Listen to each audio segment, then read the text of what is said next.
Non, je sais pas. C'est lancé. Ah, d'accord, ok. Alors, allez, sauf. On a 22 minutes de retard. Laila Tov, Erev Tov. Bezrat Hashem, on est ce soir le quoi? Le 5 du mois de décembre et le Yutret. Vayerev Vayiboker du mois de Kislev, le Chem Tovim Shalom Yutret, c'est le 18 du mois de Kislev, le mardi soir, un shiur qui sera dédié pour la réussite d'Alexandre Parianti. On remerciera aussi Naomi Kayembe, si je prononce bien. Ce shiur sera aussi dédié pour l'élévation de l'âme de Claudine Khamisha Batoriyat Kouka. Une grande réfouche Lema Achlama Mira pour tous les malades d'Israël Bechlala Moratim Akdosha Bat Torah, Chaya Bat Miriam, Talia Bat Efrat Miriam, Be'ezrat Hashem Chaya Bat Yafa, David Chaim Ben Noah, Achlama Mira B'nei Rabbi Amenu, Ziz Ben Magi, autant pour moi, Ziv Ben Magi, je l'ai dit, ne me frappez pas, David Chaim Ben Noah, j'avais déjà dit, Yoav Tzion Ben Kamil Kamuna, Karel Rachel Miriam Bat Josiane Zraïla, c'est Tunis. Haïm Aaron Levi Ben Rivka. Voilà. Et le Mishmat Simon Emouna Bat Louise. Et il y a un tout petit peu de patience. Pitié pour moi. Voilà.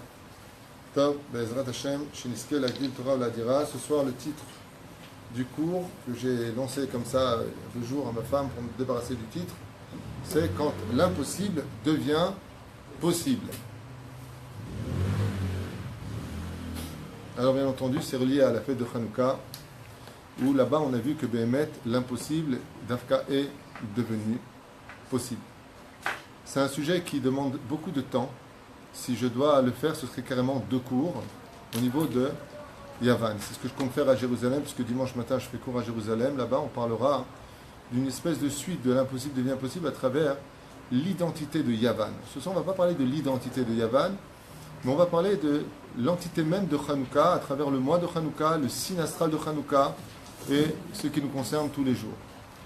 Pour que le possible devienne possible, l'impossible devient possible, il faut que le Créateur du monde se mêle dans le monde de la nature. C'est-à-dire que, depuis la création du monde, le monde est géré par 2 systèmes. Le système naturel, conventionnel, qu'on connaît, et le système miraculeux. D'accord? Quand on tombe dans le mois de Kislev, pour des raisons qu'on va expliquer plus tard, très bizarrement, on va quitter cette notion de naturel pour entrer dans le surnaturel en français, c'est-à-dire Bayamimahem Bazé Manazé, Nachon Alma Sha'asa Alanu Nissim. Ça veut dire que toute la notion du Nes, du miracle, intervient spécifiquement pendant le mois de Kislev. Et pourquoi pas pendant le mois de Nissan, Aré Nissan, tout ce qu'on a vécu, c'est des miracles. Ouais. Vous avez vu que les miracles là-bas sont discutés parce que ce n'est pas la même galoute. C'est-à-dire que quand on fait les miracles d'Égypte, vous verrez que les magiciens de Pharaon, eux, viennent et disent, eh ben, nous aussi on peut le faire. C'est-à-dire que les miracles ne sont pas acceptés comme des miracles à un tel degré que même après les 10 plaies, ils décident de poursuivre quand même avec force les enfants d'Israël en disant, bon ok, on a trouvé plus fort que Pharaon, c'est le plus grand magicien du monde avec son bâton, sa baguette magique. Mais il y a une espèce de remise en question pendant le mois de Nissan. Et pourquoi? Eh bien tout simplement parce que pendant le mois de Nissan, c'est la priya, c'est-à-dire c'est le moment où les fleurs s'ouvrent, c'est le moment où la nature se dévoile dans sa splendeur. Ça veut dire qu'on peut définir le miracle à travers la nature parce que c'est le moment où la nature donne le summum de sa personnalité. C'est la meilleure période de l'année, c'est le meilleur moment pour sortir, à un tel point qu'ils ont déplacé Sukkot au mois de Tishré parce que ce ne serait pas les Shem Shamaim de sortir dans une souka. C'est le moment où tout se renouvelle, même si c'est un moment de miracle, malgré tout, on reste quand même dans l'explication de la nature à travers la fête de Nissan. Pourquoi? Parce qu'elle a été discutée. Pendant la fête de Hanouka, personne ne peut discuter les miracles. Ils sont indiscutables. Et c'est pour ça que dans la Moussach de la Amida que nous faisons dans le Birkat Amazon, on dit des choses qui sont Me'al Teva. Imaginez que je vous donne un exemple. Je prends un homme comme Baba Saleh, d'accord? Ou un homme comme le Rav Ovadia Yosef, ou Rabbi Moshe Ederi, ok? Ou le Rav Kook, ou Rav Chavetz Chaim, tout vieux comme ça. Et je lui mets en face de lui 10 mecs qui savent se battre dans WFC, là, je sais pas quoi, c'est les mecs qui se battent dans les cages. C'est 10 mecs, hein? Non, le catch, c'est pour les enfants, je parle des vrais coups, ok? Vraiment, 10 mecs professionnels, 10 videurs. Allez, ça là. Et t'as le petit vieux comme ça qui vient, avec sa canne, et il te les tue. Pas avec les esclaves, il les tue.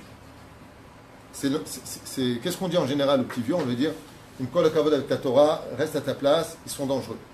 Tu vas te risquer. On parle d'une poignée d'hommes, Matatiaou, Kohen Gadol, avec ses 5 fils, et quelques révoltés, il y en a qui disent 17, il y en a qui disent 100, il y en a qui disent un peu plus, face à plus de 100 000, 200, 300, on ne sait même pas combien on parle. On parle de centaines de mille de soldats, non pas avec un ventre Nutella, mais avec des plaques de chocolat. D'accord? On parle de personnes qui sont aiguisées, professionnelles, aiment verser le sang. Rechaim be'ad tzadikim. Rechaim, ça veut dire des gens cruaux. Des gens qui savent et qui aiment verser, c'est leur umanout, ça veut dire c'est leur umanout. Leur culture. On connaît la force des Troyens, on connaît la force de la Grèce qui a envahi le monde, Alexandre le Grand, Talmaï, roi de Grèce. On connaît l'histoire de la Grèce comme étant une souveraine dans le monde. Ils n'avaient peur d'affronter absolument personne. C'était des souverains. Et là, on t'a Papy Mouzo qui sort, ouais, sur un âne, face à des éléphants, des hommes avec des flèches et des... De quoi on parle? Ouais. Et une poignée d'hommes se sont retrouvés face à une quantité d'hommes au niveau stratégique militaire, on n'avait aucune chance. Mais Akadosh Baruch Hu, comme il est marqué dans le Moussar, nous a pris en pitché et il nous a donné nos ennemis dans nos mains. D'accord? C'est marqué dans nos mains. Il nous a carrément donné des ennemis. Ça veut dire que chaque personne aurait dû lutter entre guillemets entre 200 à 300 soldats. Chaque juif face à 300 soldats grecs. Lui, il vient avec le ventre de Nutella, une belle barbe, et il tue les autres. Pas il les blesse, il les tue. Vous savez que la Grèce, après cet événement de Hanouka, ne se relèvera pas, puisqu'après le règne de la Grèce, c'est Rome qui prend le dessus. Tout de suite après, on a la fin du deuxième temple, et la fin du deuxième temple, tout de suite après cette bagarre de Hanouka des Hashmonaïm, la Grèce complètement mise à plat. Par qui? Une poignée d'hommes, de façon historique. Elle restera une Grèce antique, mais c'est Rome qui deviendra tout de suite après la souveraine du monde. D'accord? On rentrera dans les galoutes de Édom. Pour vous dire que la fête de Hanouka, c'est la fête du miracle. Dans l'absolu, entre le mois de Nissan et le mois de Kislev, on a 2 paradoxes. Le premier, c'est qu'il faut savoir que le mois de Kislev, la fête commence le 25 du mois. Toutes les fêtes juives de la Géoula, en général, commencent toujours le 15 du mois. C'est-à-dire, quand on prend la fête de Pessah, le 15 du mois de Nissan. Je prends par exemple la fête de Sukkot, ce sera le 15 du mois de Tishrei. La fête de Pessah, de Hanouka, autant pour moi, a une particularité, c'est qu'elle commence enfin un jour commémoratif du plus grand jour de l'histoire de l'humanité qui n'est pas fêté. Comment s'appelle, d'après vous, question pour un champion, le jour le plus important pour toute l'humanité qui n'est fêté par personne? Ça s'appelle le 25 du mois de Elul. Création du monde. Le seul jour où on rencontre le 25 du mois dans l'histoire de la création par Hachem, c'est le 25 du mois de Elul. Et c'est dans ce sens que je parlais du paradoxe. Quelle différence y a-t-il entre le mois de Elul, jour du miracle absolu où de rien Dieu a tout créé, avec une parole qui deviendront plus tard 10 paroles? Dieu est passé du néant, donc une chose complètement hors de tout esprit humain, il est passé directement à possible. Comment c'est possible une chose pareille? Ce jour-là n'est pas fêté. Pourquoi il n'est pas fêté? Parce que ce n'est pas la création du monde qui compte, mais le pourquoi de la création du monde. Et le pourquoi de la création, par contre, est fêté par toute l'humanité, mais particulièrement par les Juifs. C'est Rosh Hashanah, le premier du mois de Tishrei. Étant donné que le but du monde, c'est l'homme, à quoi ça cherche de parler de la création si on n'a pas atteint le but? Mais est-ce que l'homme, il vaut le coup? Est-ce que l'homme vaut le coup? Voilà que les sages nous disent, tu remarqueras que le 25e mot de la Torah, c'est le mot or. Le mot lumière. Et elle est où cette lumière? Eh bien, le Créateur du monde, bizarrement, a décidé de prendre cette lumière du 25e mot de la Torah et de l'enfuir quelque part. Où est-ce qu'il va l'enfuir? Il va le prendre du 25 du mois de Elul et il va le mettre dans un monde qui va nous paraître complètement ahurissant. Al-Pipchat, il a gardé pour les tzadikim dans le monde futur. Monde futur, ça appartient à quel chiffre? 8. Très bonne réponse. Où est-ce qu'il va mettre cette lumière du premier jour? Dans le 25 du mois de Kislev. Pourquoi? Eh bien, tout simplement parce que le mois de Elul est le mois où la lumière est la plus longue de l'année juive. C'est-à-dire que le soleil se lève au plus tôt et se couche au plus tard. Et d'après vous, pendant quel mois de l'année juive le soleil est le moins présent et l'obscurité le plus présent, c'est le mois de Kislev. Quand tu arrives au mois de Kislev, le Rosh Chodesh Kislev, vous regarderez les heures de journée, le soleil se lève très tard et il se couche très tôt. Ça veut dire qu'en réalité, le Créateur du monde a un message à nous donner. Yotzer or mipene chosher vechosher mipene or. C'est-à-dire que, en réalité, cette lumière du miracle, cette lumière qui appartient au monde du miracle, ne peut être appréciée que quand tu vis dans la grande difficulté dont on va parler pendant ce cours. C'est quand tu vis uniquement dans l'obscurité la plus absolue. Parce que si tu es dans la clarté, tu n'as pas besoin de Dieu. Si tout est clair à tes yeux, par exemple, tout ce qui t'arrive, tu sais pourquoi.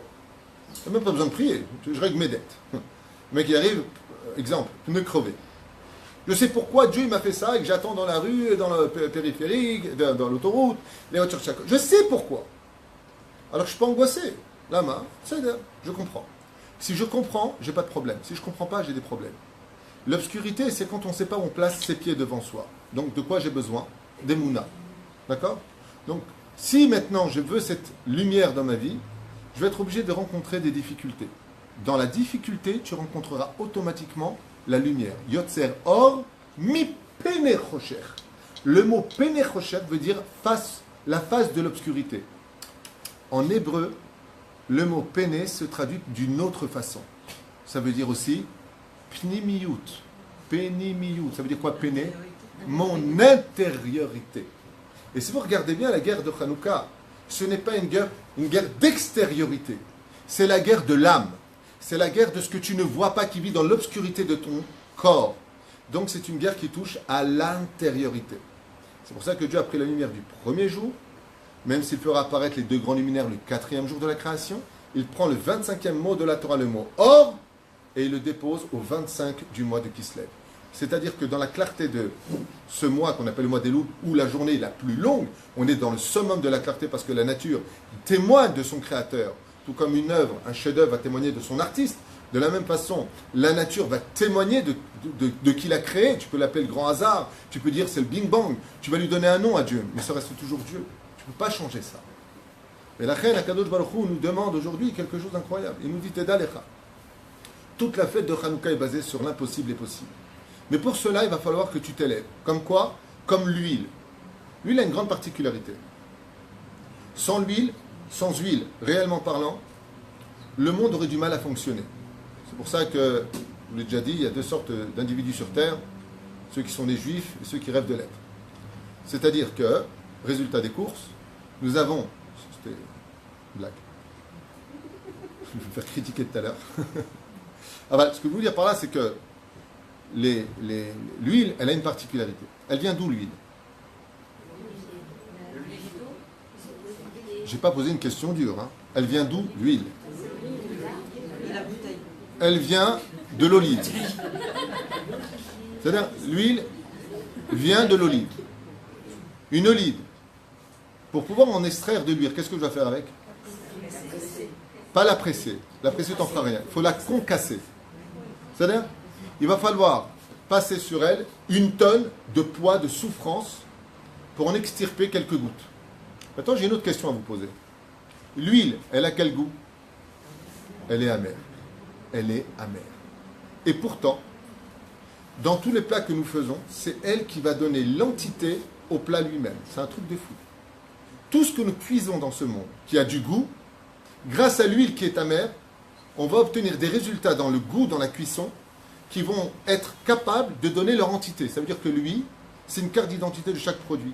Par exemple, quand vous mettez des pâtes pour pas que ça colle, qu'est-ce que vous faites? Mettez de l'huile. L'huile est capable de remettre les choses à leur place, au niveau stratégique. C'est un produit qui vient du Gan Eden selon les Chachamim. L'huile, le seul aliment au monde, si on appelle ça un aliment, qui ne vient pas du monde d'en bas. Dieu a descendu du Gan Eden ce liquide et l'a mis dans le monde d'en bas. La deuxième particularité qu'il a, ça veut dire qu'on a vu d'abord, premièrement, qu'il était capable d'être amer, mais celui qui donne du goût à toute la marmite. C'est-à-dire celui qui va donner l'entité à chaque élément que tu vas mettre dedans pour pouvoir le ressentir au niveau du goût. Alors qu'il est amer. Tu vois que de l'amertume sort le goût. D'accord? La deuxième chose, qu'est-ce que fait l'huile? Elle remonte. elle est au-delà de toute nature. C'est-à-dire que si je prends maintenant du Coca-Cola, d'accord, sans leur faire de pub, je ne les aime pas spécialement non plus, avec plein de bulles, de la cocaïne, ce qu'il faut, et une tonne de sucre. Je prends de l'huile d'olive, et maintenant je la mélange. Si j'ai mélangé deux liquides, automatiquement ils sont mélangés. Tu verras que l'huile est capable de créer l'impossible. Ça veut dire qu'elle est capable de se réunir, et goutte à goutte, elle reforme une entité qui est la sienne. Et elle remonte en haut. C'est toute l'histoire de notre peuple. Maintenant, on va rentrer dans l'explication. Je vais vous donner quelques petits trucs comme ça à toute vitesse avant de venir.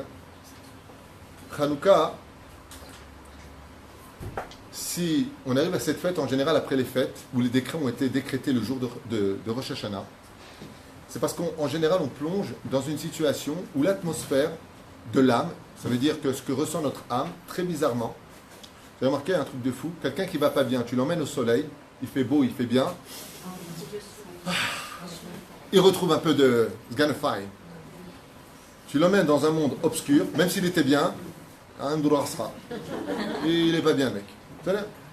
Alors, qu'est-ce que c'est, d'après vous, la fête de Hanouka? Les Chachamim nous disent, Hanouka, c'est la fête de la Itrachut Apnimit Shel Adam.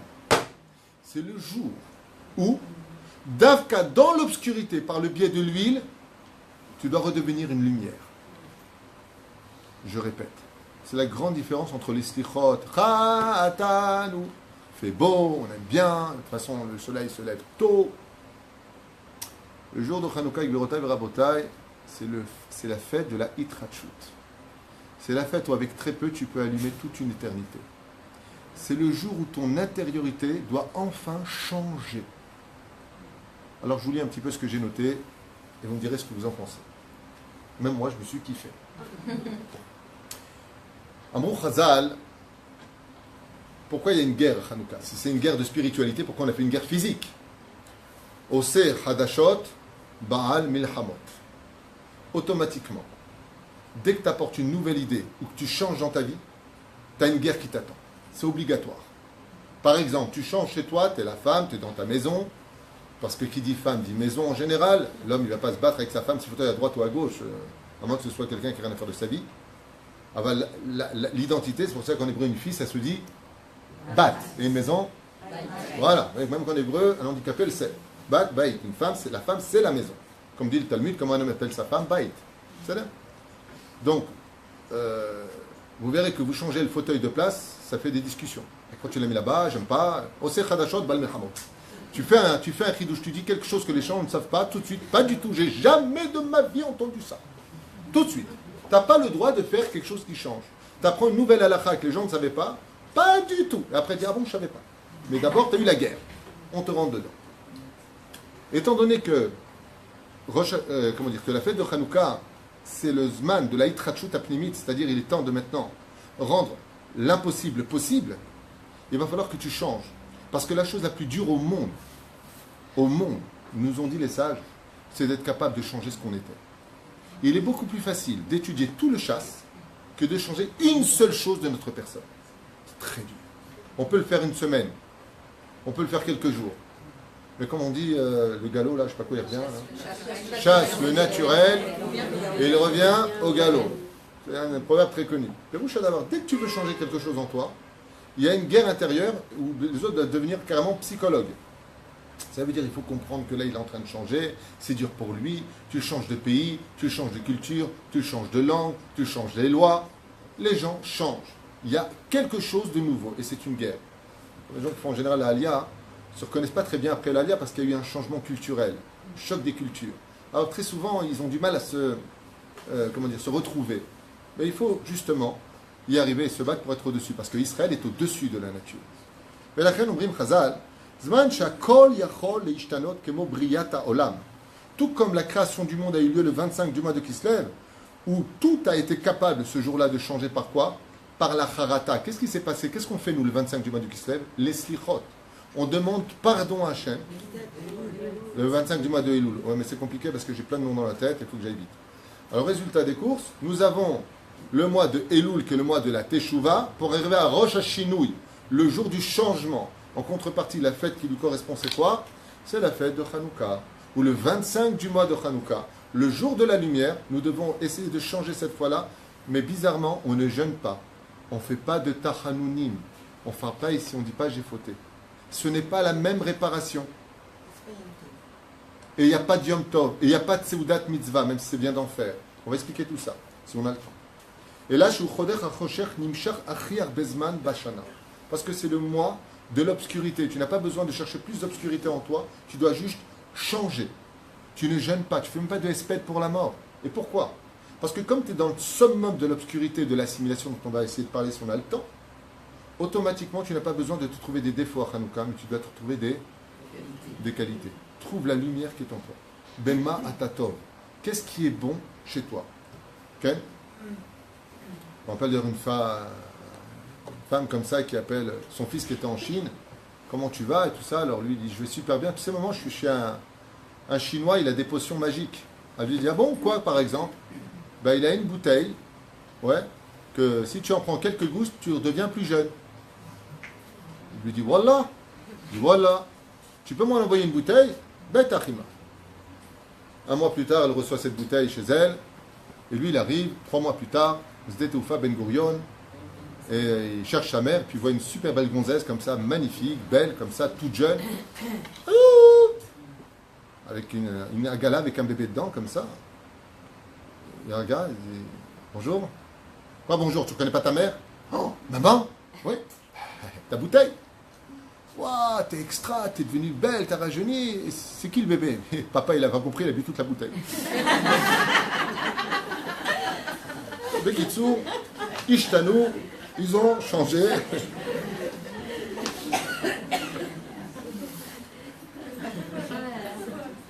Ils ont changé. Donc, je voudrais juste faire une parenthèse très importante. Très très importante. C'est quoi exactement la Grèce? C'est quoi exactement la Grèce? Je fais une parenthèse très importante. La Grèce avait pour philosophie, comme symbole, d'être le peuple à inventer Dieu, l'Olympe. Vous savez, le Zeus. Vous avez remarqué que la différence entre Israël et les nations, c'est que nous reconnaissons que nous avons été inventés par Dieu, tandis qu'en général, les nations ont créé leur Dieu, beaucoup plus tard, d'accord, dans l'histoire. Leur but était les plaisirs de ce monde, la liberté de la philosophie de la pensée, la démocratie, tous les plaisirs de ce monde sans aucune limite, jusqu'à l'île de Lesbos, carrément, en grand titre. On n'a honte de rien. Nous sommes libres de vivre ce que nous voulons selon nos pulsions. C'est ce qui a été l'empreinte essentielle dans l'assimilation du juif. C'est-à-dire ce qu'ont essayé de faire les Yévanim, c'est d'imposer une liberté d'esprit, d'expression, donc le Lachon Hara, le Moti Shemra, toutes sortes de choses, et de croire en ce que tu veux. Alors que la Torah nous a dit, je t'ai fait sortir du pays d'Égypte, je t'ai donné la vie, je t'ai donné la mort, moi je te conseille, prends la vie. Habibi, moi je te donne un conseil d'Yachar. Qu'est-ce que viennent faire les Yévanim? On l'a déjà expliqué dans un cours. Les Yévanim, la notion et la connotation du mot Yavan, ça s'écrit Yud, Vav, Nun. Si vous regardez bien les lettres en hébreu, pas en français, grec, ça veut rien dire. Mais en hébreu, Yavan, ça commence par une toute petite lettre, le Yud. Et après, le Vav. Et après, le Nun. Ça va vers le bas. Ça t'emmène vers les profondeurs de ce qu'on appelle le Nefesh Abéimi. Où la seule chose qui comptait pour la Grèce, c'était le corps physique, la beauté de ce monde, je suis sûr qu'on développera beaucoup plus profondément, et la philosophie. Juste une parenthèse, c'est quoi la philosophie pour ceux qui ne le savent pas? C'est créer des idéologies sans y adhérer physiquement. Comme l'a dit Aristote, alors que le matin il enseignait le moussard de la morale à ses élèves, il a pris midi avec une prostituée. Et son élève lui dit, mais ce matin à 10h c'était la morale d'être fidèle à sa femme, et vous, vous êtes avec une autre femme. Il lui a dit alors, à 11h j'enseignais des maths, je ne suis pas pour autant un triangle. Ça veut dire que la philosophie ne t'oblige pas à vivre cette idéologie. C'est un philosophe. La Torah n'est pas très philosophique. Elle est plutôt cartésienne, plutôt carrée, comme le Shulchan Aruch. Même s'il y a des connotations philosophiques aussi dans la Torah société. D'accord, les filles à Dimayon. Et c'est pour cela que dans la philosophie grecque, tout était basé sur le Dimayon, c'est-à-dire l'imagination. C'est ça? On appelle une blague d'ailleurs. Hein? Non, c'est Yitzhak. Il dit à son copain, alors ta femme, qu'est-ce qu'elle t'a offert pour ton anniversaire? Il dit, tu vois la belle Ferrari là-bas? Waouh! Eh ben, une chemise de la même couleur.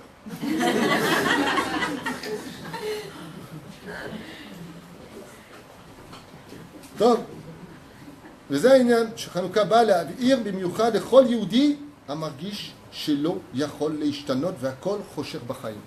C'est celui qui voit, écoutez bien cette phrase, elle est d'une grande profondeur. Qu'est-ce que représente Hanouka?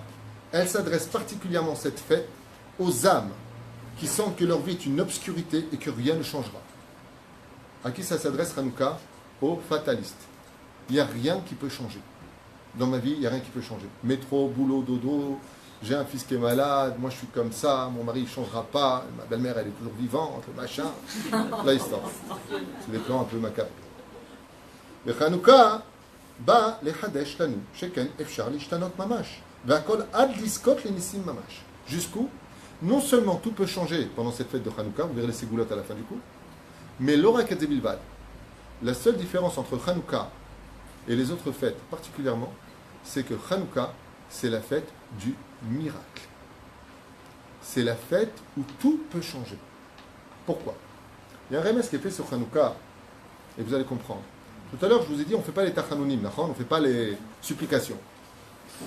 La première fois qu'on voit la fête de Hanouka se réaliser de façon assez métaphorique, c'est le combat de Yaakov Avinu. Vous savez que la semaine dernière, on a lu que Yaakov a traversé le Yabok, le fleuve, et puis qu'il il s'est rendu compte comme ça qu'il avait oublié une petite fiole. Vous vous rappelez de cette fiole? Cette fameuse fiole? Et combien il y en avait de fioles? Une. Il y en a qui disent plusieurs, il y en a qui disent une, l'homme chef. Puis il est parti la récupérer. Puis là-bas, il s'est heurté à une obscurité énorme, qui était le Ilouï d'Esav. Il y en a qui disent que c'était le Satan lui-même. Et il s'est battu avec lui. C'est un combat physique ou spirituel? Spirituel. On est d'accord? Et qu'est-ce qui va se passer pour Yaakov à la fin du combat? Il va le vaincre, oui, mais lui, il a été blessé. Où? Quelle hanche? Dans le nerf sciatique. D'abord, c'est pas vraiment la hanche, c'est le nerf sciatique. D'accord? Bon, c'est au niveau de la hanche. Mais quelle jambe? La gauche. Et pourquoi la gauche? Parce que dans le judaïsme, la droite, c'est le chesed. La gauche, c'est midat adim. La droite, comme on dit en hébreu, gauche, small. Comme on dit l'ange du mal, samakel. Ça veut dire que la gauche représente l'obscurité. Il a été frappé dans l'obscurité. Et Yaakov s'est mis à boiter. Quel était le but de l'ange? Le but de l'ange, c'est que maintenant que tu es boiteux, donc que tu as un défaut, que je t'ai frappé au nerf sciatique, tu ne peux plus être Kohen Gadol. Tu ne peux pas avoir de défaut. Ce même moment-là, Yaakov Avinu prie Hachem, Venessa lones gamour. Ma'anes gamour, il a un grand miracle. Il s'est remis complètement à marcher comme si il n'avait jamais été blessé. De là, tu apprendras que toutes les blessures que tu as jusqu'à la fête de Hanouka, en sortant de Hanouka, tu peux absolument toutes les soigner. Comment? C'est ce qu'on va découvrir. Bezrat Hachem. Ça prend du temps, il faudra le découvrir. Ça vous intéresse? Ouais, même moi, je vous ai dit, je me suis kiffé. À l'Adlakat, Azman Adlakat Nerot, par exemple, je vous donne un exemple concret en prenant des exemples du Shulchan Aruch. J'adore prendre des exemples de la Torah et les élever à un bon niveau. À quelle heure exactement on allume les bougies de Hanouka selon le Shulchan Aruch? Non, je ne veux pas l'heure 17h, 3 minutes et 40 secondes. Parlez-moi le langage du Talmud. Bet-set akochavim, de la halakha. Tset akochavim. Tset akochavim, la sortie des étoiles. Voilà. Alors, la sortie des étoiles, c'est aussi un paradoxe. Parce que qui dit sortie des étoiles, on parle de la nuit. Donc, tu dois les allumer dans l'obscurité. Et l'obscurité vient vite.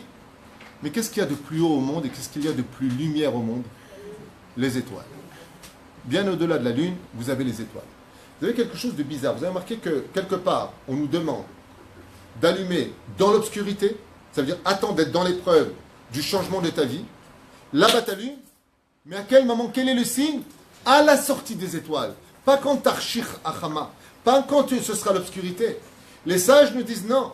À la sortie des étoiles. Mais les étoiles, c'est ce qu'il y a de plus haut, et Bevadaï.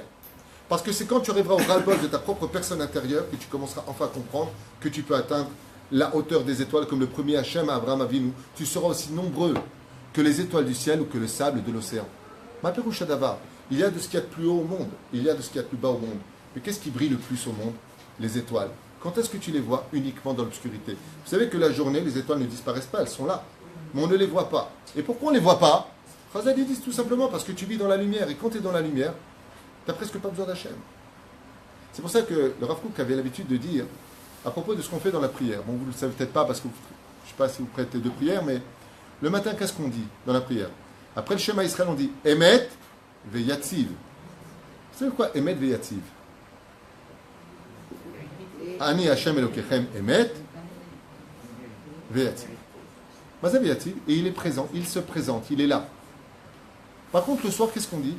Emet ve'emuna. Peu importe. Il dit, c'est très simple. Quand tu es dans la lumière de ta vie, quand tout va bien, quand tu ne te remets pas en question, à la limite, même Dieu, il est yatif devant toi. Ça veut dire que tu vis sans lui. Tout est clair. Mais quand tu rentres dans la prière de Ma'ariv, Arvit, Erev, l'obscurité, la nuit, tu dis Emet ve'emuna. Quand est-ce que tu peux changer? Quand tu te remplis d'Emuna. Quand l'obscurité t'envahit, que tu te remplis d'Emuna, comme ce fut le cas des Hashmonaïm, qui osèrent penser qu'ils pourraient vaincre des armes aussi puissantes que la Grèce, la Emouna a donné de la lumière pour toutes les obscurités de leur vie. À un tel degré qu'ils sont passés de Kohanim à roi d'Israël. On va comprendre comment. Takshib. Mourim Chazal, à propos de la sortie de Sata Kochavim, que la suite c'est quoi? Oui, c'est ça que je voulais dire. Et c'est quoi le temps? Donc on a vu à partir de la sortie des étoiles, et le temps idéal c'est combien? Ad, Sheikale, Regel, Minashuk. Ça veut dire une demi-heure. C'est le temps idéal. Al-Pi Alakha, on peut allumer jusqu'à l'aube. D'accord? Ça veut dire jusqu'à l'aube. Après l'aube, ça sert à rien. C'est-à-dire que le miracle ne peut intervenir que quand tu es dans l'obscurité. Mais écoutez bien. Mazé, Ad, Sheikale, Regel, Minashuk. Ça, c'est le langage de la Gemara dans ma Masechet Shabbat. Écoutez bien. C'est très beau. On entend, c'est très beau. Ad shikale regel minashuk. Au niveau du pshat, ça veut dire jusqu'à ce qu'il n'y ait plus de personnes dans les rues. Elle dit dans les rues, barechovot. Non, dans le chouk. Le chouk, c'est une connotation de balagan. C'est là où tout le monde s'est établi, on hurlait, on essayait de travailler au maximum. À l'époque et de tout temps, effectivement, quand l'obscurité avançait, les gens remballaient tout et rentraient vite chez eux. On ne trouvait pas des gens, à l'époque du Moyen-Âge, entre autres, dans les rues la nuit. C'était rare, c'était dangereux. Alors ça, c'est au niveau du pshat vis-à-vis de la halacha. Dans le Talmud, ils ont bien employé les choses. Ad, shekale, a, regel. Ça veut dire quoi le mot regel? Le pied, ou alors Ata ragil, jusqu'à ce que l'habitude quitte enfin ton chouk. Ad shikale a regel. Ne lis pas le mot regel, le pied qui n'est plus dans la rue, soit une demi-heure après la sortie des étoiles. Et là, jusqu'à ce que les habitudes de ta vie changent. Commence à devenir quelqu'un de meilleur. Ad shikale a regel minashuk. Jusqu'à ce que Be'ezrat Hashem sorte en moi de toi quelque chose de nouveau. La Gemara, elle dit pourquoi la Marloquet Bet Hillel et Bet Shammai, pourquoi on ne fait pas de 8 à 7? Alors le miracle a duré 8 jours. Qui Oler ou Mosif. Oler ou Mosif. Chaque jour je viens et je rajoute. Chaque jour je viens et je rajoute. Je ne serai pas le même personnage que la veille. Car nous avons le devoir de changer dans notre intériorité que les Grecs ont voulu nous changer. Et donc comment ils ont voulu nous changer les Grecs?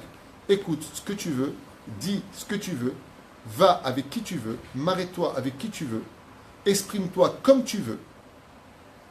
Un homme, une femme, un homme avec un animal, et les Grecs avec leurs chevaux. Tant qu'au niveau physique tu brilles, tu vis dans l'apparence. La Grèce, c'est l'apparence des choses. Et elle a réussi à impressionner. Mais j'ai une question à vous poser, très bizarre. Quand est-ce que la Grèce a perdu sa grande victoire, pour ceux qui se rappellent un petit peu de l'histoire des Troyens, par exemple? Les Troyens étaient beaucoup plus puissants. C'était l'armée d'élite de la Grèce, même s'ils étaient pendant une période en guerre avec la Grèce. Ils se sont divisés au niveau des royaumes. Mais comment ils se sont fait avoir? Vous vous rappelez? Comment Dieu les a punis? Le cheval de Troie. Et qu'est-ce que c'est ce cheval de Troie? Vous pouvez me expliquer ce qui se passe? Les Grecs étaient très forts à cheval, ils étaient puissants. Comment Hachem il les a punis? Il a amené une armée adversaire et ils ont essayé de les attaquer de l'extérieur. Ils ont vous avez voulu faire tomber le peuple d'Israël de l'intérieur. Chayechem, c'est l'intérieur qui vous perdra. Ils ont fait une avodazara. Ils ont soi-disant quitté les plages. Ils ont laissé un énorme cheval. Et dans l'intériorité de ce cheval, se cachaient les ennemis. Ils ont rentré cet cheval dans leur cité et fermé les portes. Qu'est-ce qui a tué les Troyens? L'extériorité ou l'intériorité? Amar Lahem Akadosh Baruch Hu, regardez comment l'histoire de la mythologie en deux mots est belle. Vous avez voulu tuer l'âme de l'intérieur des enfants d'Israël, Chayechem, que vous perdrez vos vies de l'intérieur de votre royaume. Cheval de Troie, à prendre en compte. Top. Car que chaque mois, Shemen, comme on l'a dit, Balanu Michoser Or. Maintenant, Bémet, comment on peut arriver à changer? C'est ce qu'on va tout de suite attaquer parce qu'il est tard, je saute des passages que j'avais notés. Car il faut savoir que l'obscurité dans l'absolu n'existe pas. L'obscurité ce n'est pas une matière, ce n'est pas une convention, ce n'est pas une existence. C'est pour ça qu'on ne peut pas parler d'obscurité sans lumière et on ne peut pas parler de lumière sans obscurité. Qu'est-ce que c'est l'obscurité? D'ailleurs, même Einstein l'avait déjà dit lui-même. L'obscurité, ce n'est rien d'autre que le manque de lumière dans un endroit. Par exemple, j'ai un trou noir là-bas. Je prends une lampe et je la mets là-bas. Il y a de la lumière ou pas? Il y a de la lumière. Je retire cette lumière, alors je laisse place à l'obscurité. Ça veut dire que, qu'est-ce que l'obscurité? Le manque de lumière. Qu'est-ce qui nous emmène dans l'assimilation? Le manque de connaissances. C'est pour ça que Yavan, c'est un cours que je fais dimanche vraiment à voir, que j'ai préparé. C'est un cours qui est vraiment extraordinaire parce qu'il parle de la connaissance de la Grèce face à la connaissance de la Torah. C'est incroyable. Et donc, la connaissance de la Grèce qui donnait des réponses à tout, parce que vous savez que la Grèce était basée essentiellement sur le monde de la réponse à donner. C'est pour ça qu'on les appelle les Chachmé Atoun, les savants de Atoun. C'était des gens qui arrivaient à donner des réponses aux questions qu'on leur posait, aux stratégies à mettre en pratique. Mais c'est un sujet pour lui-même. Donc il dit comme ça,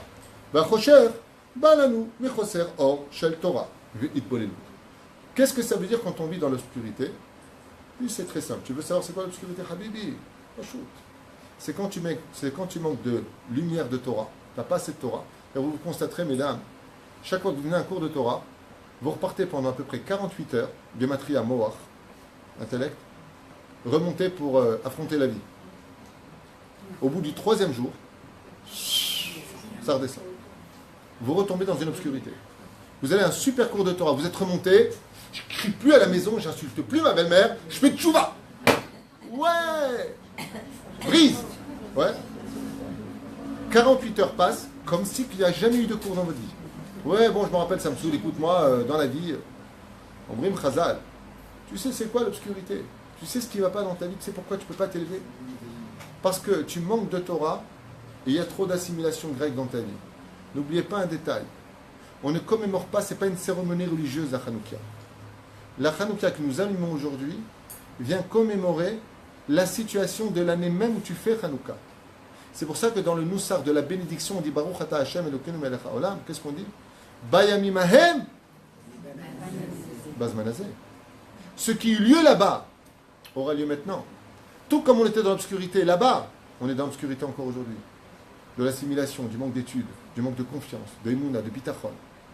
Il dit, mais les miracles ont lieu là-bas, tu peux les revivre ici. Comme on le verra avec Rabbi Nachman de Breslev à la fin. ולכן מידת היוונים להילחם כדי להשיג את כל מטרתם. Et les Yévanim, ils avaient une chose qui n'est pas du tout le but de la Torah. Dans la Torah, ce qui importe pour nous, c'est la Vatranut. Je vais expliquer ça clairement. Les Grecs avaient une particularité dans leur vertu, s'ils en avaient, ils en avaient eu. Pour les plaisirs de ce monde, ils n'avaient pas de limite à se fatiguer. Il n'y a pas de limite. Par exemple, si vous voulez découvrir comment fonctionne le foie, ils n'avaient pas de problème de tuer autant d'esclaves qu'il le fallait pour eux, pour découvrir comment ça marche.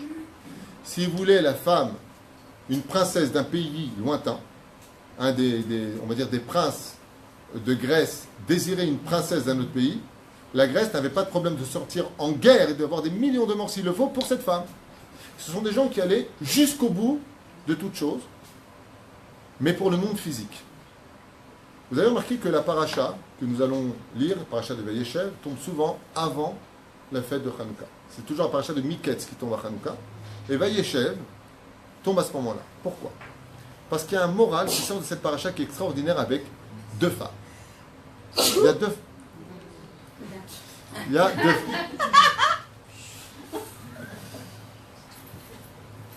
Il y a deux femmes dans cette paracha qui illustrent parfaitement la philosophie de ceux qui n'arrivent pas à s'élever. Alors je vais vous lui donner un nom. La première femme s'appelle Tamar. La deuxième s'appelle Zolicha. Zolicha. C'est qui Zolicha? La femme de Potiphar. J'en ai parlé lundi. Zolicha, c'était son nom. Les deux femmes ont une idéologie qu'elles veulent absolument avoir dans leur vie. Je veux. Elles veulent appartenir au maillon de l'histoire des femmes juives d'Israël, celles qui mettront au monde la continuité du peuple d'Israël. Au niveau du pshat, elles veulent les enfants. Alors j'explique Tamar. Tamar est une femme d'intériorité. Tamar est une femme que personne ne connaît. Au niveau de son visage, elle a été mariée 2 fois et ses 2 maris sont morts. Ce sont les fils de Yehuda, Onan et Er. Que Dieu punira de mort parce qu'ils ont fait Zera Levatala avec leur femme parce qu'elle était extrêmement belle. Mais Tamar, c'est la pnimiout.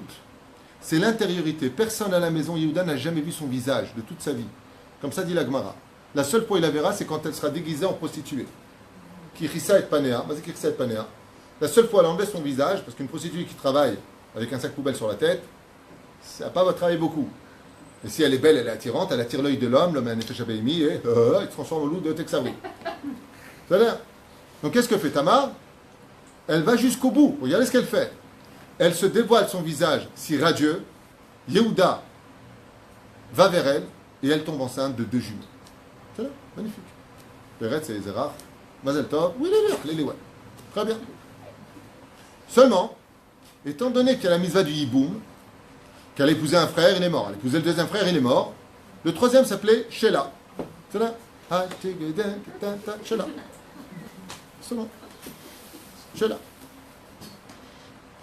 Et Yehuda, il a dit, la vérité, on dirait une veuve noire, celle-là. Elle épouse un fils, elle me le tue. Elle épouse un autre, il meurt.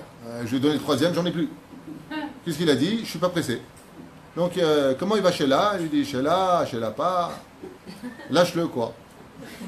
Qu'est-ce qu'elle a fait? Elle a dit, non, mais il y a une visage du Yiboum, et moi, je veux être une des matriarches d'Israël, je veux appartenir à la nation d'Israël.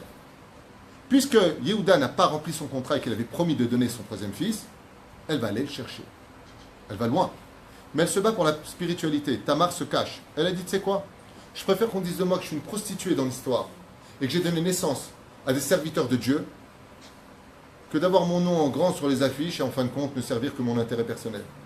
Elle descend jusqu'à se faire passer pour une prostituée, qui est des chats. Très bien. Quel rapport avec Hanouka, vous allez voir, c'est magnifique. Zolicha,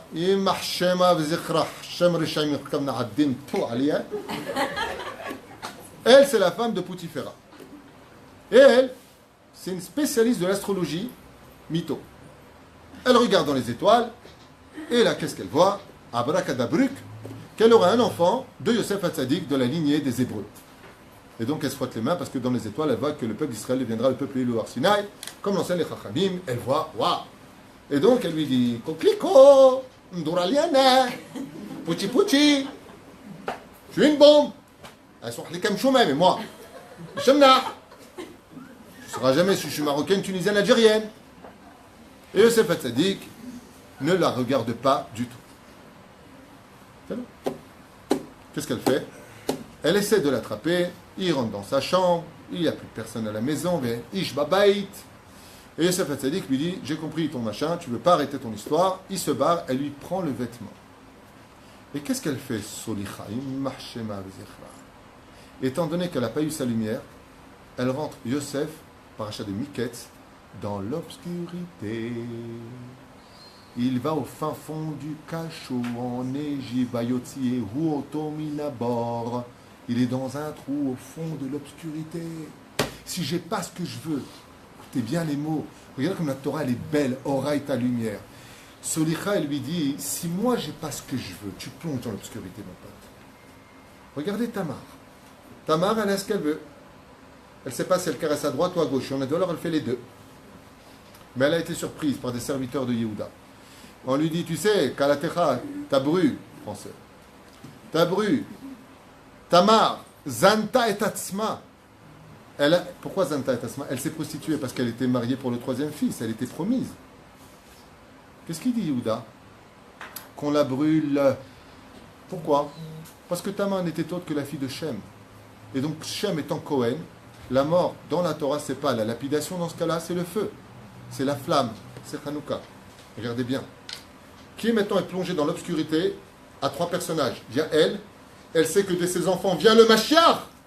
Pas n'importe qui, le Mashiach, il vient de son ventre. Ils sont en elle, ils sont là de Yehuda. Et on allume le feu, et Yehuda lui dit, Kalati, ma bru, tu t'es prostituée. Prenat din Torah, à l'époque il y avait le Sanhedrin, écoutez bien, Ashlichuha la esh. Quoi? Jetez-la au feu. Mais je rêve ou la lève? Faisez au feu. Et qui c'est qui est venu, petit malin? Et qui c'est qui est venu? Tu crois que c'est du Saint-Esprit? Tu crois à Torah? S'il n'y a pas le livreur, il n'y a pas de lettre dans la poste. D'où ça vient? Qu'est-ce que dit Tamar? T'es bien comme c'est beau. Elle dit, je suis arrivé à l'apogée de tout ce que je voulais. Je voulais absolument avoir des enfants du peuple d'Israël. Ça y est, j'ai. Ani mevateret. Fait que chez vous. Ani mevateret. Je laisse. Si Dieu ne veut pas, je laisse. Je préfère être jeté dans la flamme de la lumière que d'envoyer maintenant Yehuda dans l'obscurité. Parce que celui qui est dans l'obscurité, elle dit Tamar, c'est pas moi. Qui m'avait promis Sheila? C'est toi, Yehuda. Yehuda, c'est bien du mot. Vous vous rappelez pourquoi elle appelle Yehuda? Les hodot. D'accord? N'oubliez pas ce mot-là. Remercier Hachem. Qu'est-ce qu'elle fait, elle? Elle dit très bien. Eh bien, que celui qui reconnaît ces trois signes que m'a donné celui qui est venu avec moi ce jour-là, s'il veut les reconnaître, qu'il les reconnaisse. Et Yehuda se lève tout de suite. Et il fait lumière dans cette injustice d'obscurité. Et il dit, Tzadka nimeni. Elle a eu raison de moi. Je suis le Père. J'ai tardé, j'ai fauté. Tamar s'en va dans la lumière et son nom est béni de tout Israël pour toutes les générations. Elle donne naissance à la lumière du Oro Shel Mashiach, la lumière du Melech HaMashiach.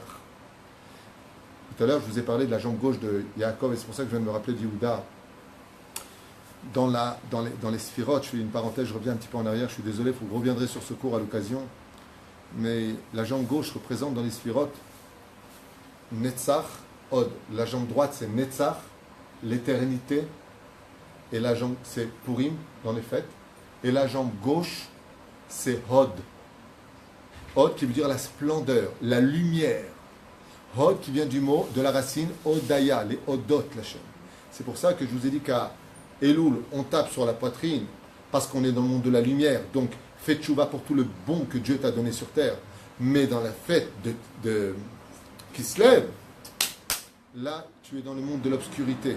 On n'abat pas un homme qui est par terre. La reine, comment tu peux te relever? Hod vehadar. Quand tu viens remercier Akadosh Baruch Hu. C'est pour ça que l'histoire de Tamar tombe toujours avec Yehuda avant la fête de Hanouka. Juste pour refermer cette parenthèse. Et quel rapport mettons au niveau du Moussar pour nous? Les Chachamim nous dit c'est très simple. C'est que ce qui nous emmène le plus dans l'obscurité, c'est d'aller jusqu'au bout de tout. On veut constamment aller au bout de tout ce qu'on veut. Il faut absolument que j'ai cette maison qui va me coûter 6 millions de shekels. Et tu te mets des dettes, et tu plonges dans l'obscurité, et tu te retrouves angoissé, et tu dors plus de la nuit. Je vais faire un mariage qui va coûter des millions, mais je prends après à la banque. Tout est beau, tout paraît lumière, mais tu plonges dans l'obscurité après pour rembourser. C'est très dur, on n'en sort pas. Omrim lecha tiekmo bidjuk tamar, altikmo solicha. N'envoie pas les gens dans l'obscurité. Sois exactement comme elle. Elle a voulu, mais quand elle a vu qu'elle était face à un choix dans la vie, est-ce que je suis mévater ou pas? Elle vient nous apprendre. Dans la vie, si tu n'arrives pas à avoir une chose, que tu as tout essayé, comme dit Rabbi Yosef dans la Gemara, après 3 fois de suite, si tu vois vraiment que ça ne marche pas, raison. Un des plus grands niveaux du judaïsme, c'est de l'évater. Elle est mévater, mais on parle de quoi? De physique. Mais quand il s'agit de spiritualité, tu te lèves et tu te bats. Question pour un champion. Quel est le signe astral du mois qui se lève? Sagittaire. Kéchet. C'est bizarre, hein?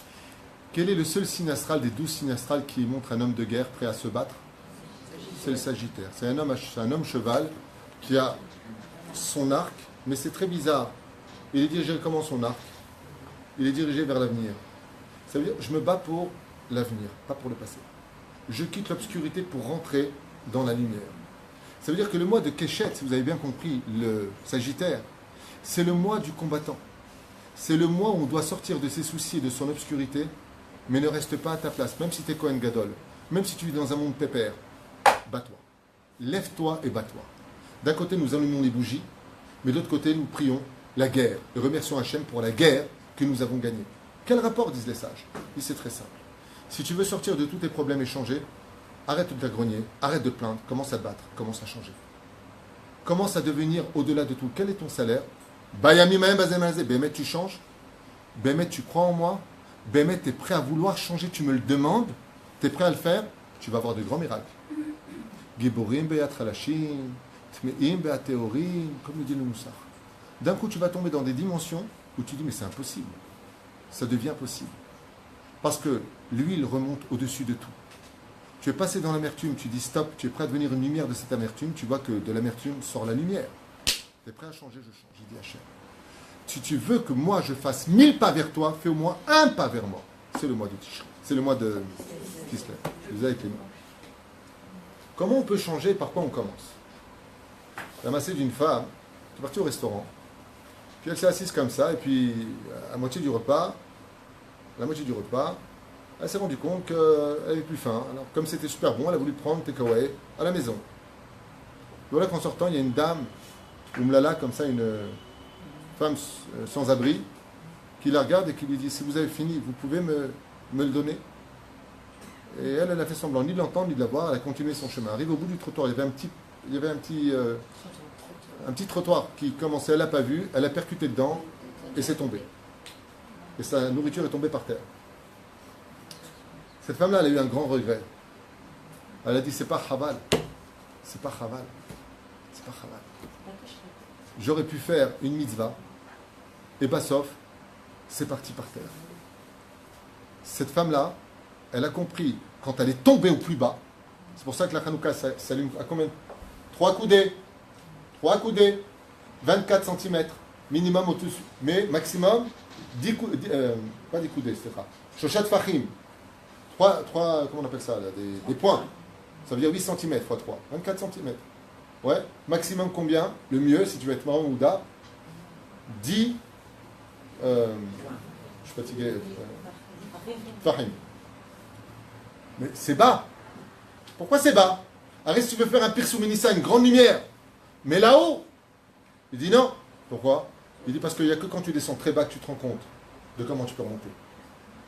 On le dit en français, quand tu descends au plus bas, tu ne peux que remonter. La mesure de la Hanouka, c'est pour te dire que ta lumière commencera réellement à briller que quand tu seras descendu vraiment très très bas dans l'obscurité. Cette femme-là s'est rendue compte de sa faute quand elle est tombée. Si elle était rentrée dans la voiture, elle part avec, elle n'aurait jamais pu changer. Maintenant qu'elle a chuté, qu'elle est arrivée, le comment ça s'appelle ça? Santerre. Le menton, en hébreu c'est Santerre. Ok? Ah, même le sol, elle a réalisé qu'elle n'avait pas changé. Il y a un mec qui est parti à Tel Aviv. À l'époque, il y avait encore les machines à sous là. Et puis il a mis 10 shekels ou 12 shekels, je ne sais pas ce qu'il a mis, peu importe, parce qu'il pensait qu'il avait un rendez-vous d'1 heure. Et là-bas, c'est très connu que dans cette rue, les pakachim, les contractuels, ils sont cachés derrière les poteaux. Ils sont tous minces, ils ont tous fait l'opération du keva. Certes, à 1 minute de retard, ils sont là, tac, ils te le mettent. Il n'y a pas. Et lui, maintenant, son rendez-vous ne dure pas 1 heure, il dure 3 heures. Et donc, il sait, quand il descend, il est dans l'ascenseur, il est comme le crapaud, Randou les boules. Il est mal. Pourquoi il est mal? Parce qu'il sait qu'il a cette feuille maudite sur le parking de sa voiture. D'ailleurs, quand il a fait... vous savez, on fait le test de la voiture, il a demandé à enlever les vichérim. Alors, le mec dit, pourquoi vous faites ça? Il le dit, pour pas qu'on mette de PV. Bekitsour, c'est naze, mais c'est pas grave. Bekitsour, il arrive devant sa voiture, et là, il est choqué. Qu'est-ce qu'il voit? Il voit qu'il y a encore 13 minutes sur le parc-mètre de sa voiture. Non seulement il n'a pas de PV, mais en plus de ça, il lui reste du temps. Il a compris qu'il y a un mec qui ne connaît pas, qui est passé, qui a vu sa voiture, qui allait prendre un PV, il lui a mis des pièces. Qu'est-ce qu'il a fait l'autre? Il lui a mis de la lumière. Tout à l'heure, ma femme vous a raconté pourquoi elle est arrivée en retard. Parce qu'elle a crevé un pneu sur la route. Elle a crevé un pneu. Il ne voulait pas crever, il a explosé à ce qui paraît. parce que chez nous on s'explose, grâce à Dieu. Et elle m'appelle un peu comme ça, elle me dit voilà, je suis sur l'autoroute. Moi je dis pronto, allô, allô. Je ne vais pas me saouler, je ne vais pas prendre ma voiture à l'au bout du monde. Mais bon, Zorro est arrivé. Elle m'appelle et elle me dit qu'est-ce que je fais? Je dis tu changes la roue. Hein? La roue. Et elle me dit j'ai jamais changé la roue. Et puis, vu son gabarit physique, imaginez Valérie en train de tourner un truc pour un boulon. C'est-à-dire, on ne peut pas l'imaginer. Elle me dit, bon, je te rappelle. Elle me rappelle. Et elle me dit quoi? Ben écoute, il y a un Israélien qui s'est arrêté, qui nous a vus comme ça, et il est descendu, il nous a changé la roue. Elle était en pleine obscurité, en plein milieu d'autoroute, là où il y a les passages blancs, là. Tu sais, tu vas à droite ou à gauche, au milieu, c'est-à-dire à droite, à gauche, et fais mes amplis gratuits, tu vois, les camions quand tu passes. Il y a un mec qui s'est venu, qui s'est arrêté, qui s'est arrêté, et il leur a donné de la lumière. Il leur a changé la roue. Il est parti, Shalom, Leitraot, Zeouzé. Pérou Shadava, c'est ça le chinois de la vie. Ces gens-là qui sont capables de changer, disent les sages, pendant le mois de Kislev, c'est pour ça que le mot Kislev, au niveau de l'intonation, comment on écrit Kislev? Kaf, Samer, ouais, Lamed, Vav. Mais comment tu le prononces? Kislev. Kis, donne, lève. Donne pendant ce mois avec ton cœur. Si tu es capable d'être celui qui donne, si tu t'apprends à être celui qui fait Messirut Nefesh, Davka pendant le mois de Kislev, Chayecha Omrim Chazal, tu mériteras des miracles qui te changeront toute ta vie. Même l'impossible, enfant malade, pas de parnassa, pas de mari, pas de belle-mère, tu auras tout en kit. Tout en kit. Tu auras tout. Parce que pendant ce mois, tout peut changer. Tout peut arriver. C'est un mois où Akadosh Baruch Hu nous dit Ma'ale taner, tu fais monter ta neshama, mala mala, ve'asur lanu lishtamash ba'em. Tu l'allumes juste à l'entrée de la nuit. Tu sais pourquoi? Pour que dans ton obscurité, tu aies enfin de la lumière. Et cette lumière, c'est les neshama de chacun de nous. Pourquoi aujourd'hui on est triste? Je vous le dis au niveau philosophique, juif. Parce que notre corps obscurcit complètement notre neshama. Par exemple, si les juifs savaient ce que vaut une âme juive, si les goïms savaient ce qui brille à l'intérieur d'un corps juif, jamais, au grand jamais, aucun goy n'oserait nous faire du mal. Pourquoi ils ne le voient pas? Pourquoi ils ne le voient pas? Parce que nous-mêmes, nous obscurissons notre être, parce qu'on manque de Torah, et on est rempli d'assimilation. Je vous ai d'ailleurs noté quelque chose de très beau sur ça, je me rappelle bien.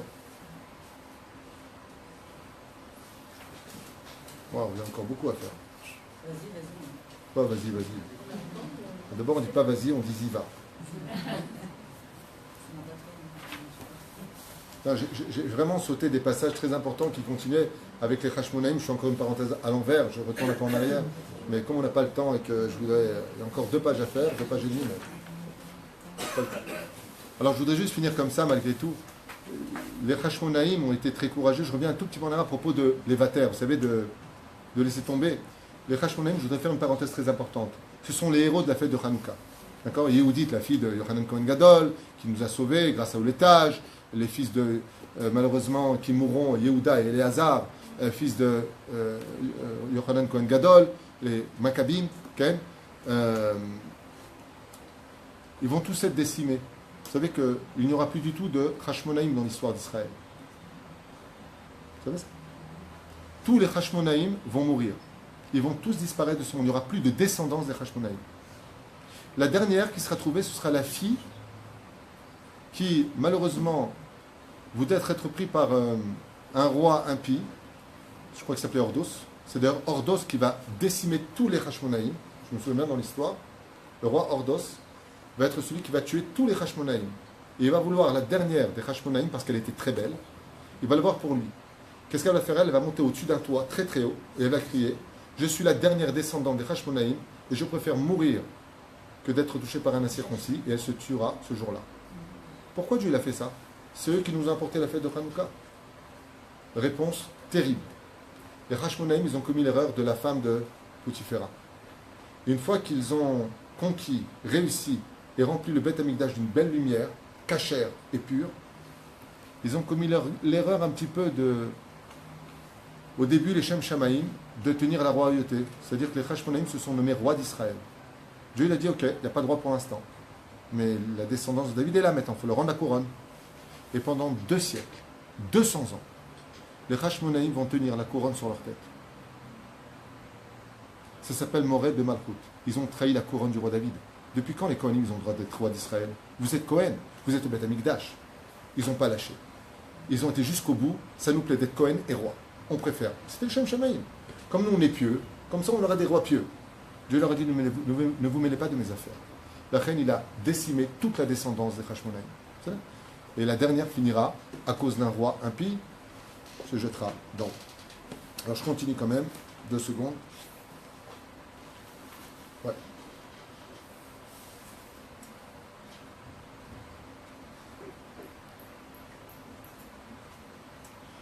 On va directement juste en bas, qui dit comme ça, hein, Dalecha, sache que les nérodes de Hanouka, Metaharim et Kol Atum'a Shebabait, Lechanech Ota, ça c'est magnifique à savoir. C'est les secrets de la Kabbale à propos de la fête de Hanouka. Si ça vous intéresse, on est dans la Kabbale maintenant, on rentre dans le secret de Hanouka. Sache qu'en allumant les bougies de Hanouka, qui est une mitzvah extrêmement précieuse aux yeux d'Hachem, puisque la fête de Hanouka existera pour l'éternité en face de Hod Venetzach, Purim et Hanouka, par Shemen, il dit comme ça, hein, sache qu'en allumant les bougies de Hanouka, tu retires de ta maison toutes les impuretés spirituelles que tu ne vois pas autour de toi. Les démons, les mauvais esprits, toute la totale, Ishou Beton. Et ce pour toute l'année. Mais si tu les aimes à l'heure, le Kedat Moshe Israël, la reine, Mbal et Teret Kol à l'impureté de ta maison. Shelcha vela asir Kol Davar Shel Tarbut Yevanit Mibetecha. De la même façon, à toi de rentrer en guerre pendant la fête de Hanouka, et non pas de retirer le Hametz de ta maison, mais de retirer tout ce qui appartient à la culture grecque de ta maison. Tout comme Hachem, il te dit, ok, tu veux que je t'aide? Tu veux voir des miracles? Tout ce qui est culture grecque dans ta maison, tout ce qui mène à l'assimilation, tout ce qui n'est pas du judaïsme, tu l'enlèves de ta maison. Moi, je t'amène la pureté, je te donne un coup de karcher dans ta maison spirituelle. Toi, de ton côté, tu retires tout ce qui n'est pas pur. Les musiques, oh, la totale. Totsi. Davar Rishon. Davar Sheni. Là, ça me rappelle une histoire un peu dure. Il y a un juif qui s'était complètement assimilé. Complètement assimilé. Et il a épousé une juive, mais on ne peut plus assimiler aussi. Ça veut dire manger du porc, pas de kippour, pas de Shabbat, rien du tout. Et le jour de l'anniversaire de leur enfant de 6 ans, c'est l'histoire qui était dans les réseaux sociaux, donc je me permets de la raconter, ils sont partis voir le magasin pour acheter un cadeau pour l'anniversaire de l'enfant. Et l'enfant s'est arrêté devant une boutique, l'antiquaire, et il a vu une petite Hanoukia en bois. Et il ne sait pas pourquoi, mais il s'est amouraché de cet objet. Il a dit à son père, papa, c'est ça que je veux pour mon anniversaire. Tu connais cette histoire? Hein? Pour un Sarba Mitzvah, je ne me rappelais pas exactement, j'ai écouté à toute vitesse et je n'ai même pas fait attention à ce qu'il disait, parce que j'étais en train d'étudier en même temps. C'est pour Sarba Mitzvah. Donc tu me dis si je me trompe ou pas, parce que je l'ai à peine entendu. C'est pour ça que je dis, ça me rappelle une histoire. Et Bekitsour, le père n'a pas voulu, il lui a dit, lâche-moi les baskets avec ce truc, qu'est-ce que tu vas en faire? Le père il savait très bien ce que c'était, mais il ne voulait pas dévoiler à son fils son judaïsme, et ainsi de suite. Et puis en fin de compte, le fils, à fin d'assister, il lui a acheté, il lui a dit, qu'est-ce que tu vas faire d'un truc avec 8 branches en bois? Il lui a dit, je ne sais pas, je la veux. Pas d'explication. Alors pas 6 ans, 13 ans, tant pour moi. À peine arrivé à la maison, la Hanoukia tombe par terre et se brise. Donc, la Hanouka est cassée. Puis le père regarde comme ça son fils. Le fils n'est pas spécialement sa mère, mais c'est tombé de ses mains. Et là, il distingue entre les morceaux de bois un papier. C'est ça? Et qu'est-ce qu'il y avait marqué dans le papier? Vous vous rappelez? Je suis un rescapé de la Shoah. 2 secondes. Vous mettez la fin avant le début. Qu'est-ce qu'il y avait marqué? Dites-moi le début, soyez dans le move. Blida. Il y avait marqué quoi dans le papier? Que c'était un rescapé de la Shoah qui a pris des risques et qui a fabriqué avec les planches de la maison où il était à Auschwitz une Hanouka pour donner de la lumière dans cette grande obscurité. Il avait marqué un papier dans cette Hanouka en disant qu'il espère qu'un jour son fils qui lui avait été pris par les Germanim, si je me souviens bien, Bezrat Hashem, continuera à vivre dans la lumière de Hanouka et dans le judaïsme. Et quand il marque signé, Le père, en lisant ça, a 2 rideaux de larmes qui tombent de ses yeux et qui dit, mais celui qui a écrit ce papier, c'est mon père. C'est signé la signature de mon père. Boukhazar Bitchouva, lui et sa femme et tous les enfants. Il faut dire que l'impossible peut devenir possible. Si c'était juste comme ça vient me revenir à l'esprit, avec la Hanouka, là je fais ce que je veux. De la reine, il y a des grandes ségoulottes pour Hanouka, et je vous le dis dès maintenant. Omrim Chazal, à Halacha, Shekol Ashmanim Ksherim le Hanouka. Vous savez que toutes les huiles sont cachères pour Hanouka. De là, tu apprendras que tout comme toutes les huiles sont cachères pour Hanouka, tous les problèmes peuvent se régler à Hanouka. Tous les problèmes. Même ceux qui ont été condamnés par la médecine. Tous les problèmes peuvent se soigner le jour de Hanouka. Pourquoi? Parce que Hanouka, c'est la fête de l'espoir. C'est la fête où enfin j'y vois clair. C'est marrant parce que j'étais avec quelqu'un hier qui me disait au téléphone, je suis tellement à bout que je ne vois pas la fin, le bout du tunnel. Et en rigolant, je lui ai dit au téléphone, tu ne vois pas le bout du tunnel, et à quoi ça te servirait de voir le bout du tunnel? Il lui dit, la lumière. Parce que quand tu as un tunnel, ça ressemble à une bougie, mais la bougie est obscure. C'est la flamme qui est au bout qui te donne de la lumière.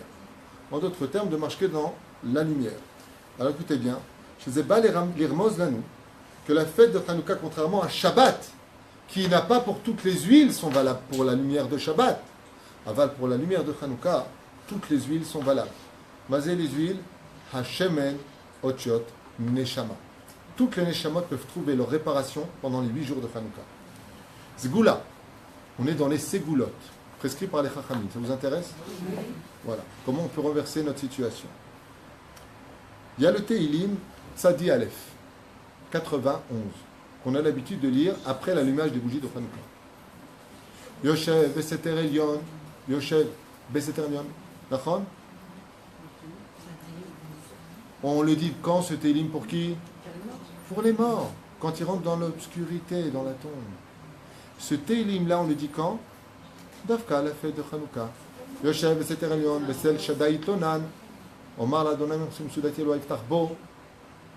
Selon la tradition, celui qui lit 7 fois ce Teilim annulera les décrets de toute l'année et n'aura pas besoin de lutter contre eux. 7 fois à chaque nuit de Hanouka. Et pourquoi Dafka 7 fois? Parce que la seule... C'est dommage, je vous apprends des choses sympathiques, vous devriez écouter. Parce que de tout... C'est fini, oui, Fred. Parce que de tout l'alphabet, Aleph, Bet, Gimel, Dalet, Vav, Zen, Chet, et Yud, la seule lettre qu'il n'y a pas dans ce Teilim, c'est la lettre Zayin. C'est la lettre Zayin. Zayin, ça fait combien en Gematria? 7. Il n'y a pas le chiffre 7.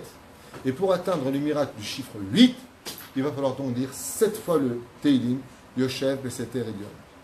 Les Chachamim nous disent, Tedalecha, si à Hanouka tu fais 7 fois ce Teilim, ça aura la force d'annuler les décrets de l'année. Tu n'auras pas besoin de lutter pour les... Tu n'auras pas besoin de sortir en guerre, en d'autres termes, pour lutter contre ça.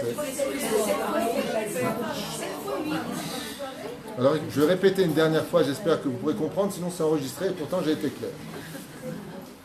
Chaque nuit, on allume une bougie de Hanouka. Tu liras donc le premier jour 7 fois le Teilim 91, deuxième jour 7 fois le Teilim, troisième jour 7 fois. Après l'allumage des bougies. Après l'allumage des bougies, c'est dans le Sidour. Parce que c'est clair cette fois. Ouais. Chez le Hassanisha. Alors, une autre ségoula dans le Likutei Moharan, Rabbeinu nous enseigne. Tout celui qui fera extrêmement attention d'avoir une super belle Hanouka, c'est possible en or, en argent, c'est best, qu'il les allume à 7 akochavim, dans le moment où il faut, à la hauteur où il faut, c'est-à-dire il va être médouillac sur tous les points de vue. Ouais. Iske le parnassa. Attendez juste un instant, il y a un truc qui me sgane fin dans ma tête là.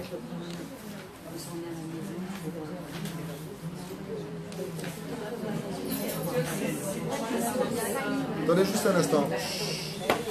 On se calme, prenez des cachets. Attendez juste un instant, il y a un truc qui me tracasse.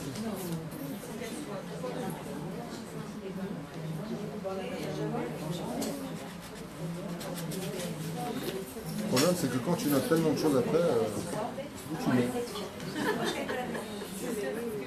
Combien? Eh, mesdames, je sais que je prends une seconde, mais j'ai vraiment besoin de cette seconde. Mince, où est-ce que j'ai noté ça? Il me semble qu'il y a un remède qui est fait dans la Gematria à propos de la Parnassa. Je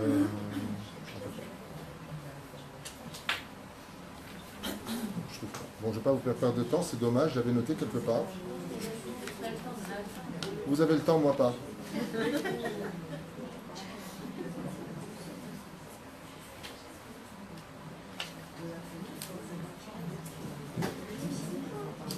Voilà.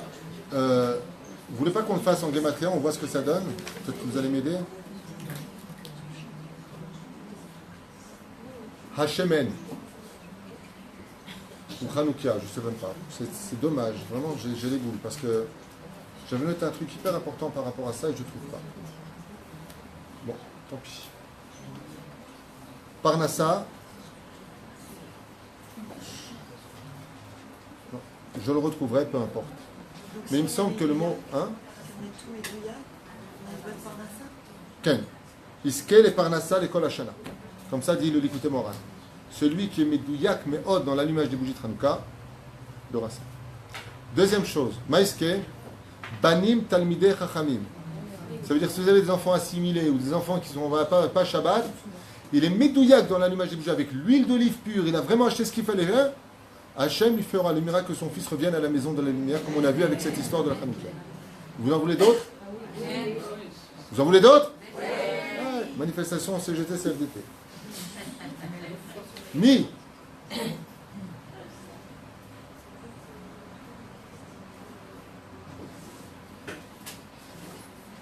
Oui. Comme ça aussi, il y a marqué celui qui veut se marier. Pourquoi? Parce que la notion de la bougie dans ce monde et la flamme représente l'entité du couple. Nefesh et Ruach, c'est la femme. Comme on dit, l'homme apporte la spiritualité dans la maison. Ça lui d'enseigner la Torah, dit Boatim la Torah, et la femme apporte le monde de la matérialité. C'est pour ça que dans la Ketouba, quand on fait un mariage, vous avez remarqué que celui qui donne, c'est que l'homme. La femme prend.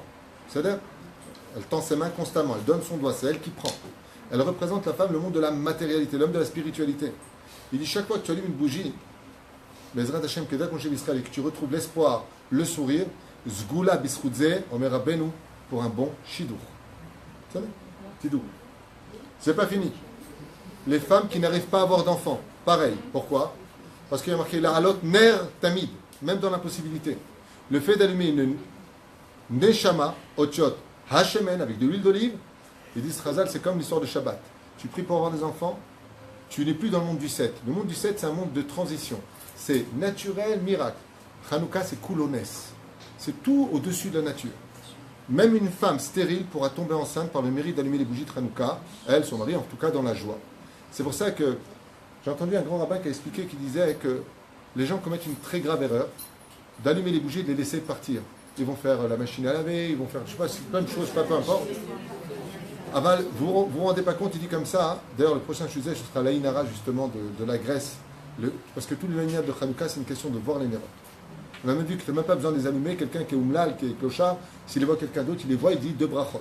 C'est là.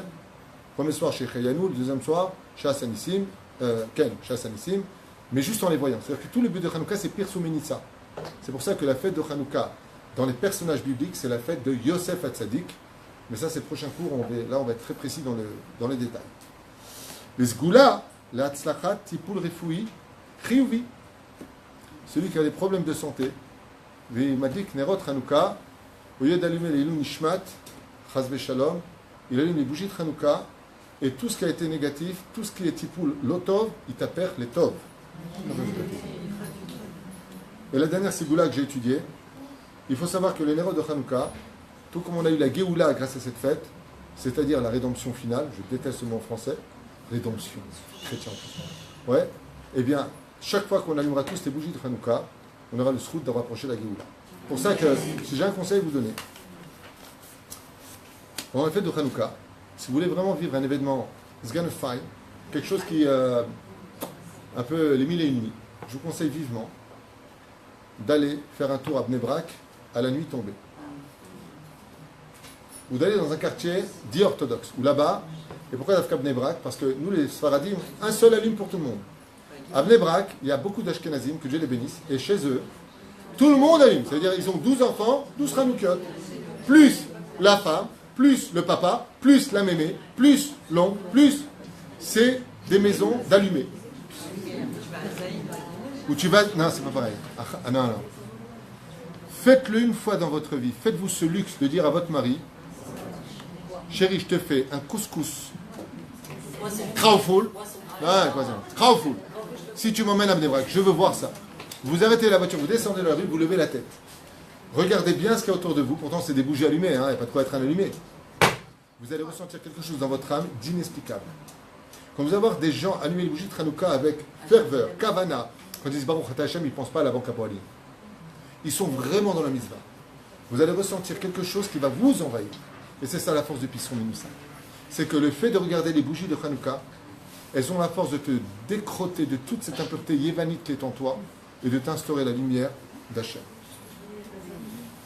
Tout ça à condition de les allumer à l'heure. On parle de les allumer à l'heure dans les conditions de la halakha telle qu'elle est prescrite, même si on peut plus tard et que. Non. Al-Pi halakha, j'ai déjà fait des cours sur ça. Il est préférable pour une femme d'allumer. Son mari, bien entendu, le lui dira s'il étudie la Torah. Mais il est préférable pour une femme d'allumer seule avant que son mari ne vienne à l'heure que d'attendre son mari d'allumer avec lui, plus tard. Parce que le moment le plus important. Pour les enfants, s'ils arrivent plus tard, ils vont Mieux vaut allumer à l'heure. C'est ça qu'halakha. Il vaut mieux allumer même seul que...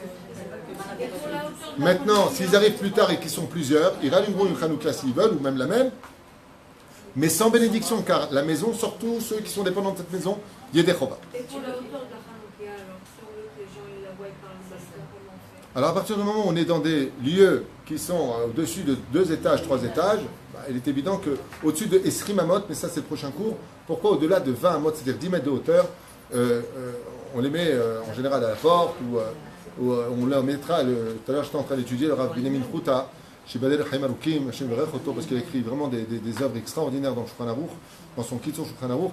Il dit malgré tout, même si c'est l'habitude de mettre à la porte, parce qu'il faut la mettre à gauche, c'est pour ça qu'on met la menorah à gauche quand on rentre.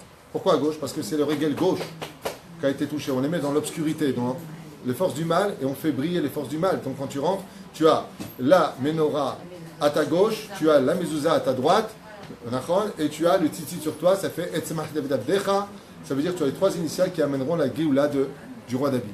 Et c'est pour ça que Hanouka a été très dur avec les Hashmonaïm, parce que si ça ramène la Géoula du roi David, pourquoi vous avez gardé vous la royauté des Hashmonaïm?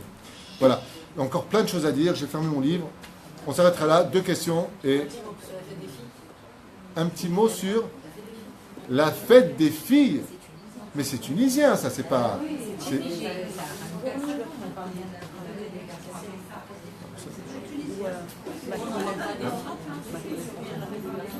Alors moi je voudrais parler de 2 choses. La première c'est pour ceux qui peuvent, bien entendu, il y a beaucoup de gens qui viennent nous voir pour ma collègue, pour acheter des bougies de Hanouka, pour faire les fêtes de Hanouka. Ceux qui peuvent intervenir, vous allez chez ma femme, on redistribuera cet argent, on a déjà une liste de personnes qui sont vraiment dans le besoin. Donc ça c'est la première chose. La deuxième chose, vous savez qu'avec l'aide d'Hachem, on va essayer de faire des travaux ici pour essayer de donner un peu plus de vie, puisque je n'ai pas réussi à avoir l'argent nécessaire pour construire, et donc la mairie ne veut pas donner tant qu'on n'a pas l'argent sur le compte, c'est un long sujet. Donc on va essayer de faire les travaux. Celui qui veut faire au nom de qui que ce soit, quoi que ce soit, on aura besoin de dons, même s'il y a une grande donation déjà qui a été faite par certaines personnes. Je ne vais pas donner le nom parce que je sais qu'ils ne veulent pas que je parle. Mais voilà, il y a le kior à acheter, il y a des éléments à acheter. Celui qui veut le faire, Tavo, Alav, Beracha, surtout dans ce lieu-là qui est vraiment une usine de mitzvot, comme vous le savez. Et la troisième chose, je vais me casser. La fête des filles, c'est une fête tunisienne, la fête des filles, c'est une coutume, exactement. Ça tombe quand, rappelle-moi, parce que ça fait très longtemps que... La fête des filles, ça tombe quand?